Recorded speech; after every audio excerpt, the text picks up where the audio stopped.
Hello everybody, Realm Builder Guy here, and welcome back to the newest Crusader Kings 3 guide that I have here on the channel. It is Iberia in 1066, and there's a very special reason why I'm doing this. Now, not only because it's been requested countless amounts of times, but also because of the new Let's Play that's starting here very soon on the channel, which is the Al-Andalus Achievement Let's Play series. So I figured it would be good to look at Iberia in 1066 since I will be starting that achievement run here in 1066. If you don't want to miss anything about the Al-Andalus achievement run, don't forget to subscribe, and I appreciate all the likes and comments here as well.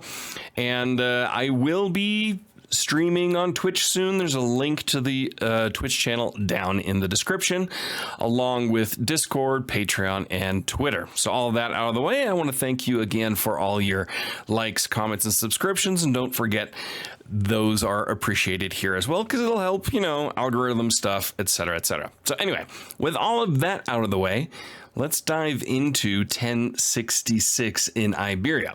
And the way I'm going to do this is I'm going to start first with the Christian kingdoms or realms. They're not kingdoms all per se, but the Christian realms, and then we will go into the Muslim realms, because of course the Al-Andalus achievement run will have to be with an Iberian culture group Muslim. So I figured we'll save the best for last. Now, of course, you cannot talk about the Christian realms of Iberia in 1066 without talking about the most dominant dynasty that we have, namely the Jimena or Jimenez, or you want to call it, dynasty, because they rule in Galicia, in Leon, in Castille, and in Navarre, and technically in Aragon, which is kind of a, let's call it a bastardized cousin of the Jimenas. Now, the Jimena were formed in around the middle of the 9th century and somewhere around the Pyrenees, either on the Spanish side or the French side. It's not 100% sure. But the greatest member of the Jimena dynasty was, of course, Sancho the Great, who ruled in Pamplona from the year 1000 till about 1035. Pamplona right around here. And he controlled Pamplona, Aragon, Castile, and Leon. Now, he also was given homage by the Count of Barcelona and the Duke of Gascony in France.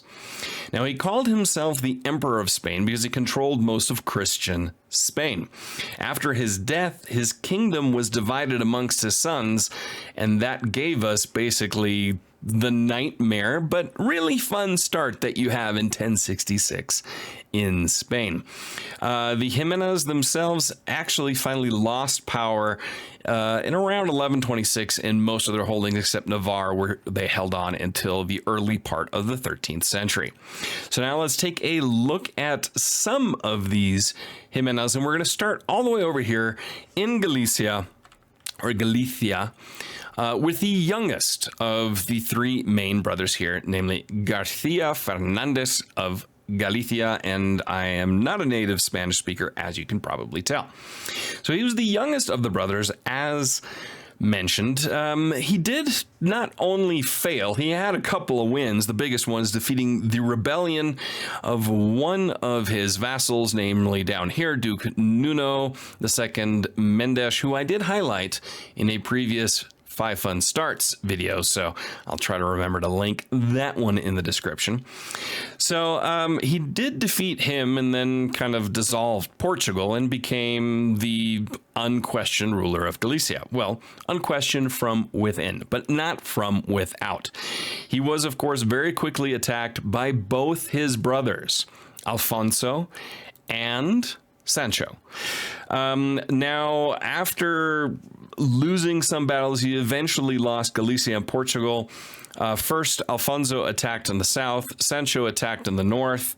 He then lost Galicia and Portugal to Sancho with the help of El Cid, after Sancho had defeated his brother Alfonso, who he turned upon and sent into exile.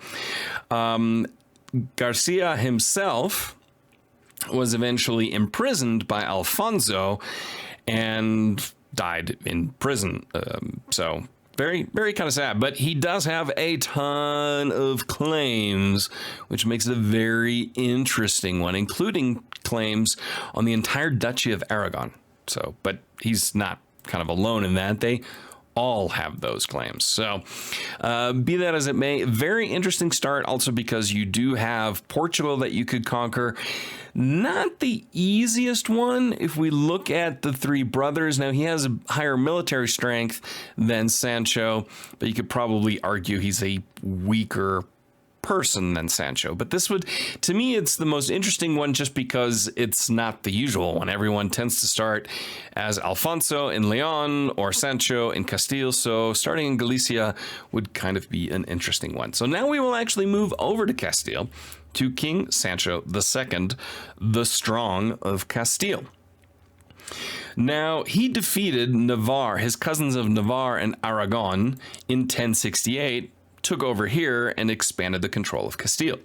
Then, as mentioned, he allied with his brother, Alfonso of Leon, versus their younger brother in Galicia, who, of course, he defeated. In 1072, he actually turned on Alfonso and defeated him with the help of El Cid, as explained just before. But he was assassinated that same year in 1072 while he was besieging his sister city of Zamora. And as luck would, of course, have it, the primary heir is listed here is King Alfonso the Brave, and in reality, that is what happened. So Alfonso, who we're going to go to right now, through luck and cunning, took over all of Spain, all of Christian Spain, better said, in pretty short order. Now, there is some speculation that the assassination of his brother Sancho came at the behest of Alfonso the Brave, who, as we can see right here, is an elusive shadow, cynical and deceitful, and a very high score in intrigue, which tends to play that way in every save and every campaign load up. So it is to be believed that he, of course, ordered the murder of his older brother, and then, of course, the imprisonment of his younger brother, El Cid, eventually joining Alfonso's court.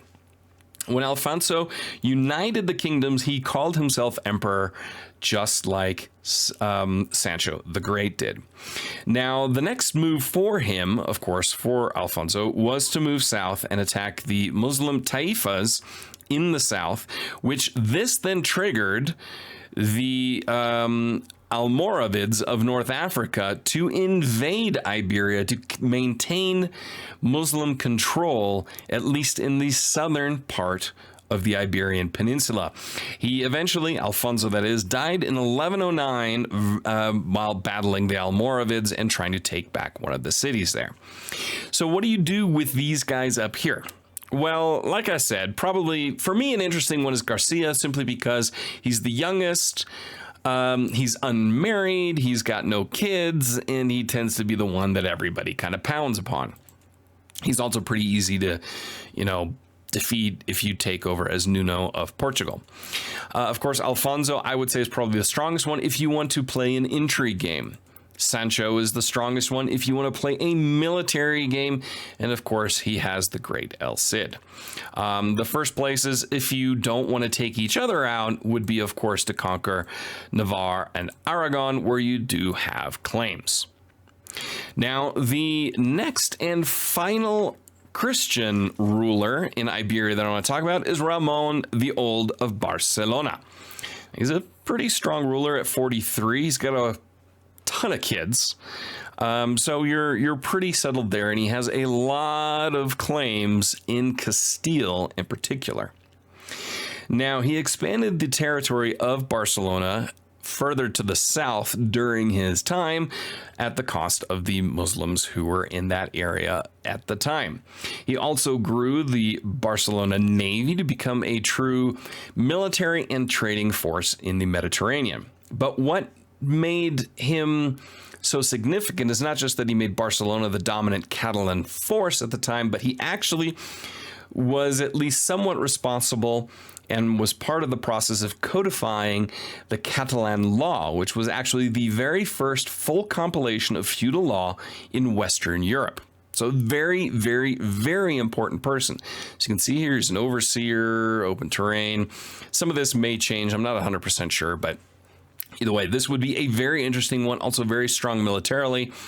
Here, what I would do is also look at conquering Aragon because they're pretty weak. And then moving south right away against the Taifas down here. So kind of building upon your power base here before you start, you know, poking the Jimena bear, as it were. Kind of see how that plays out before you do anything there. But first step here would be to conquer these lands right here. And don't forget, you do have claims all the way over here in Castille. So that covers the Christian rulers in Spain or in Iberia. Now let's take a look at the Muslim rulers. So all of these rulers you see right down here rule something called a taifa. A taifa is kind of a kingdom. Most of them are duchy tiers, are emirates, but they were de facto kings. I mean, they called themselves kings, but for the gameplay sake, they're called duchies. They all came to power after the Caliphate of Cordoba fell to pieces in about 1031, and everybody kind of land grabbed right there. So what we're going to do is going to bounce through these guys bit by bit, and then I'm going to talk to you also a little bit at the end about my upcoming Al-Andalus Achievement Let's Play series. So first we're going to take a look at Hudid. Now the Hudid Dynasty, they were the Taifas of Zaragoza, and they resisted the Almoravids until about 1110. The dynasty ended then when the Almoravids did conquer the region, but in 1228, Al-Andalus was reunited by a man called Ibn Hut, who claimed he was part of the Hudid dynasty. So there is some future there as far as controlling Al-Andalus and reuniting Al-Andalus in one last ditch effort to fight back against the Christian Reconquista. Next, we go here to the Dhumnunid dynasty, and Dhumnunid, which is the Taifa of Toledo, which is kind of one of the biggest power bases in Iberia at the time.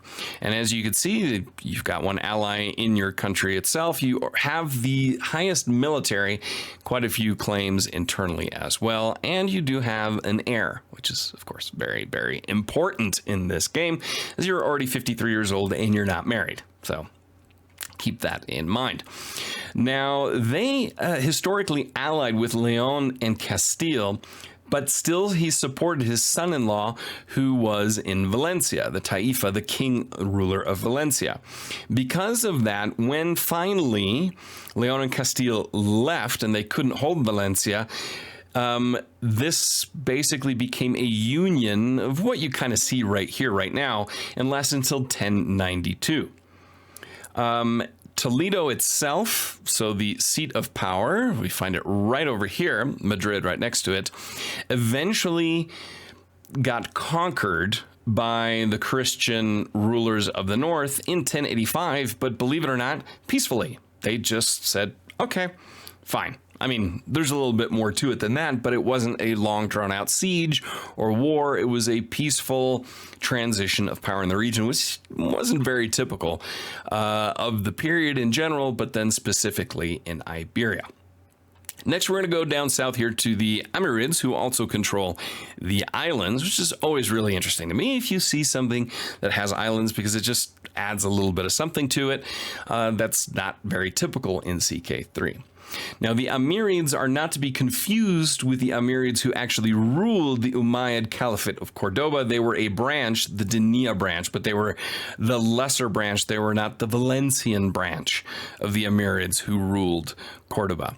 It's an interesting one because you're not weak, but you're not super powerful. You're already well over your domain limit, but you do have a few kids despite being 63 years old, so you can expand and keep your power as well. Now, you do have some neighbors down here in the Tahirids, as well as Almeria, who we'll talk about kind of in a second, but these are the ones you most likely want to go after right away. Now we move down here to the Zirids, and the reason why Almeria is important because they always try to conquer Almeria. Now, this Zirid is actually an offshoot of the great Zirid dynasty that ruled northern Africa. And for that, we're going to go all the way over here to Africa, where you see another Zirid, but it is the original Maghreb ruling Zirid dynasty. This one over here is an offshoot, so basically a part of the Ziridi family who went to Iberia quite a few centuries earlier. So anyway, this is the Taifa of Granada, which is obviously very well known because it was one of the last areas in Spain to be conquered by the Reconquista. They were also the founder, this one right here, Emir Badis ibn Habus, was the founder of the Alhambra Palace. Very, very famous. And he was in constant conflict both with the Abbadids and Almeria. So this would be the natural one. If you're going to play as the Zirids, either go after Cordoba, which is roughly about as powerful, or Almeria, which is pretty weak. But Zirids are not the easiest one to start with. You do have the pressed claim on Almeria, so that definitely helps matters there. Next one up, we are going to move right to their neighbors in the Abbadid dynasty. This is the Taifa, or Kingdom of Seville. It is one of the strongest taifas after the fall of the Caliphate of Cordoba. And I'm going to want to talk about, tongue-tied, about Emir Abbad ibn Muhammad. Now, he is known as one of the most prominent figures in Muslim Iberia overall. So the reason why is because he was a rather colorful character, and you can see he's got a lot of interesting traits here and some pretty decent attributes as well. He was known as both a poet and a poisoner, and rather treacherous. So he liked to trick his enemies and kill them. In fact, he killed his own son with his own hands for treachery. So keep that in mind. He had a few Berber chiefs here in his realm as well, and he kind of wanted to get rid of them. So what did he do? He said, come on over, we're going to hang out, and then he had them all murdered. He was also rumored to use the skulls of his enemies that he killed as flower pots. So, yeah. Interesting one there. And he was a constant rival of Granada, as well as the Aftasids to the north. Now we're going to move over to the Aftasids real quick. Now, they were founded by a Berber mercenary who took over, let's scroll in here, Badajoz, after the fall of Cordoba, and founded the Taifa of Badajoz. Now, the Aftasids and Badajoz itself was known as a center of Islamic culture. Much of it was conquered eventually by the Abbadids to the south, and then eventually by the Almoravids in 1095. Now, the descendants of the Aftasids were then invited to the Almoravid court, but on the way there, everyone was murdered, aside from one son who was able to flee and eventually ended up at the court and in the lands of Alfonso of Leon, and then converted to Christianity. So there you have a general overview of Iberia in 1066. Now, I already spoke a little bit about what you can do here. If you're going to play, again, the intrigue game, go for Alfonso. If you're going to play the military game, go for Sancho. If you're going to play the, let's see if we can do this game, go for Garcia. I would actually recommend also taking a look at Dhumnunids of Portugal to found Portugal, which is also an achievement you can go for. Then, of course, we talked about Barcelona and conquering the lands here. And if you're going to go for one of the Muslim realms, obviously the Dhumnunid, the Aftazid, or the Abbadid are the most powerful in the region, and honestly, probably the most interesting ones. If you want to find out more about the interesting medieval and Reconquista and religious warfare history of Iberia, I recommend a podcast to you called, aptly named, Reconquista. You can find that. I'm probably on every podcatcher that's out there. I have an iPhone, so I listen to it on iTunes. So that's a recommendation there. So as mentioned at the beginning of the video, I will be doing an Al-Andalus Achievement Let's Play series. It's a very interesting achievement because you have to start as an Iberian Muslim. So that means really most of these, because you're Andalusian, will qualify as such. Now, there are a few that you can't. The Zirids you cannot be. Cordoba you cannot be. The Tahirids you cannot be. You could be Almeria, but why? And you cannot be Cadiz as well. So Hudid would be the most difficult one to try that with. I'm kind of trying to still decide if I want to start as the Dhumnunids, the Aftasids, or the Abbadids. Either way, really, really interesting, especially if I'm going to do the Abbadids. It might be worth also conquering North Africa as well to have a power base there. So what you need to do is conquer all of Iberian Spain and southern Francia. So it's basically southern France up until this point, and then you have to make the decision of the Battle of Tours, the revenge for the Battle of Tours, and everything that goes along with that. So really, really interesting. I'm really looking forward to it. I thank everybody that voted, that picked that one.